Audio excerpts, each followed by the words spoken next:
Hello, my name is Dr. Robbie Fletcher, and I'm here with you today to read a book as part of our All In for Ag Week activities. The book that I'm going to read is called Who Made My Lunch? From Milk to Cheese.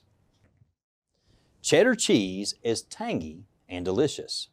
In fact, it's the most popular cheese in the world. But what if you had to make it yourself and also raise the cows that produce the milk? Roll up your sleeves. You now work at a farmstead dairy. At many dairy farms, milk is sent away to cheese factories. But here, the cheese is produced right on the farm. It takes 10 pounds, or 4.5 kilograms of milk, to make 1 pound, or 0.45 kilograms, of cheese. So to make a lot of cheese, you need hundreds, or even thousands, of dairy cows. All the cows need to be fed twice a day. Pour the feed mix into the troughs and let the cows out to graze on grass in the pasture. The cows are busy being milked, so you'll need to feed the calves. Want a vacation after all that work? Cows never take a day off, so you'll need a cow sitter. The cows will come inside when they're ready to be milked. A machine does the job. First, it cleans the cow's udders. Then, it suctions the milk from them. The milk is stored in a refrigerated tank. Different cheeses use different ingredients. The steps also vary slightly from cheese to cheese. Mozzarella, for example, or for instance in this case, has to be stretched and pulled under warm water. But we're making cheddar, so let's get to work. Time to make the cheese. The milk travels through underground tubes from the farm to the cheese-making factory.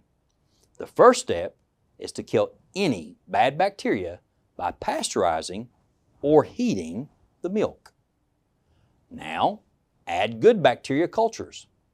These will turn the milk into cheese and give it flavor. Then add a powder called rennet to help thicken the milk.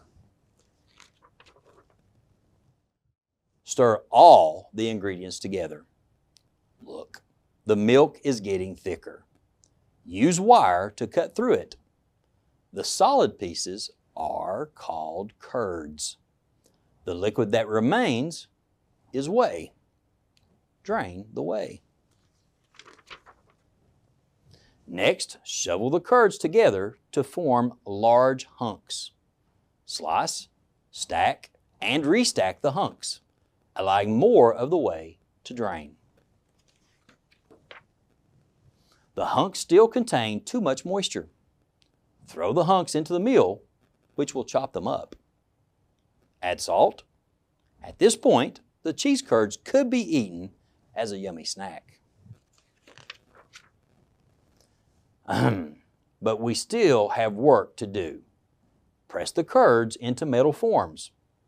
The cheese press will squeeze out even more whey. The forms will give the cheese their shapes. Finally, wrap the rounds of cheese in plastic or wax. Store them in boxes in a refrigerated room until they are to be sold. Thanks to the dairy farmers and the cheese makers, you now have delicious cheddar cheese. Yes, please. And as our book points out, you can actually see the map where cows are raised. So if you could see that picture, it gives you some more information. And our book also closes with a glossary. So again, I hope that you've enjoyed Who Made My Lunch? From Milk to Cheese. And also, thank you for participating in All In for Ag Week.